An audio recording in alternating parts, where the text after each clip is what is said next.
তো সন্ধ্যা হয়ে গেছে, দুপুরবেলা খাওয়া দাওয়া করে আমরা ঘুমিয়ে পড়েছিলাম। তো স্নান টান করে খুব খাটাখাটনি হয়ে গেছিলো তাই। তো এখন আমরা বেরোচ্ছি জগন্নাথ মন্দিরে যাওয়ার উদ্দেশ্যে, জগন্নাথ দেবকে দর্শন করতে যাচ্ছি। আমরা আমাদের হোটেল ছেড়ে বেরিয়ে পড়লাম জগন্নাথ মন্দির যাওয়ার উদ্দেশ্যে। তো আমরা এসে পৌঁছলাম জগন্নাথ মন্দিরে। এখানে গাড়ি পার্কিংয়ে গাড়ি রেখে আমরা এখন মন্দিরের মূল দরজা দিয়ে প্রবেশ করব এবং তোমাদেরকে দেখাবো এখানকার জগন্নাথ মন্দির। রাতের দীঘার জগন্নাথ মন্দির কেমন হয়, কেমন দেখতে, আজকের এই ভিডিওতে তোমরা দেখতে পাবে। রাস্তার উপরে রয়েছে এই সুবিশাল দরজা। এই হচ্ছে জগন্নাথ মন্দিরের মূল প্রবেশদ্বার। তো মন্দিরে ঢুকতে গেলে কিন্তু এইখানে এরকম রেলিং করা আছে, বেশ অনেকটাই, প্রায় 200 থেকে 300 মিটার মতো হবে। আমরা সেইখান থেকে হেঁটে হেঁটে আসছি মূল মন্দিরের দ্বারে প্রবেশ করার জন্য।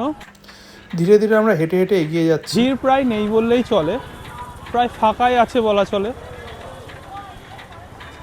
মন্দিরের ভিতরে আমরা প্রবেশ করলাম। একটা ইম্পর্টেন্ট ইনফরমেশন দিয়ে দিই, এখানে আমি সেলফি স্টিক নিয়ে এসেছিলাম ভিডিও করার জন্য, কিন্তু সেই সেলফি স্টিকটা এখানে অ্যালাউ করেনি, আমাকে আবার তার জন্য এক্সট্রা করে 10 টাকা দিয়ে টিকিট করতে হয়েছে। তো আপনারা যারা আসবেন ভিডিও করতে, সেলফি স্টিক বা গিম্বেল নিয়ে আসবেন না, এটা কিন্তু এখানে অ্যালাউ নেই। আপনারা চাইলে মোবাইলে ভিডিও করতেই পারেন, আমি যেমন এখন মোবাইলে ভিডিও করছি। এই হচ্ছে জগন্নাথ মন্দির, দেখুন কত সুন্দর লাগছে, প্রচুর ভক্তরা এসছে এখানে। অসাধারণ সুন্দর এবং কারুকার্যে সজ্জিত এই জগন্নাথ মন্দির, গেলেই কিন্তু প্রাণ ও মন দুটোই ভরে যাবে, এবার ভক্তিভাব জেগে উঠবে। দেখুন কত সুন্দর এই মন্দির, দেখে মনেই হয় না যে কিছুদিন আগেই এই মন্দিরটি নির্মাণ করা হয়েছে। দেখে মনে হয় যে বহু প্রাচীন একটি মন্দির, এমনভাবেই এই মন্দিরটা এখানে নির্মাণ করা হয়েছে। এই মন্দিরের পাশাপাশি কিন্তু এখানে অনেক ফুলের গাছ এবং বিভিন্ন রকম গাছ দিয়ে সুসজ্জিত করা মন্দিরটাকে। আর একটা ইনফরমেশান দিয়ে রাখি, দীঘার জগন্নাথ মন্দির সকাল 6টা থেকে দুপুর 1টা পর্যন্ত খোলা থাকে এবং দুপুর 3টে থেকে রাত 8টা পর্যন্ত খোলা থাকে।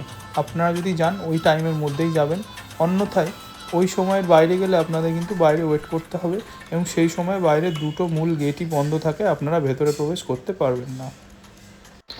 মন্দিরে ঢোকার আগে আপনারা এই লৌহ স্তম্ভটি দেখতে পারবেন।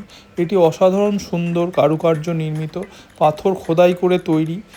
সুবিশাল এই লৌহ স্তম্ভটি আপনারা দেখতে পারবেন, খুব সুন্দর, অসাধারণ কারুকার্য এতে করা রয়েছে। দেখুন লৌহ স্তম্ভটি। তো আমরা এখন প্রবেশ করছি জগন্নাথ মন্দিরের ভেতরে। মূল মন্দিরে প্রবেশ করতে গেলে আমাদের 4টে মন্দির পার করে তারপরে মূল মন্দিরে প্রবেশ করতে হবে, যেখানে জগন্নাথ দেবের বিগ্রহ রয়েছে। তো আপনারা দেখুন, সম্পূর্ণ ভিডিওটি দেখতে পাবেন। এই মন্দির থেকে বেরিয়ে আপনারা দেখতে পারবেন এখানে একটি জলকুণ্ড করা রয়েছে এবং তার সামনেই কিছুটা নাট মন্দির মতো করা। তো এখানে কিন্তু ক্যামেরা করা অ্যালাউ নেই, কিন্তু আমি একটু রিস্ক নিয়েই ক্যামেরাটা করছি যাতে তোমাদের দেখাতে পারি। দেখো জগন্নাথ মন্দিরের একদম মূল ফটকে আমরা ঢুকে গেছি। এই হচ্ছে মূল ফটক।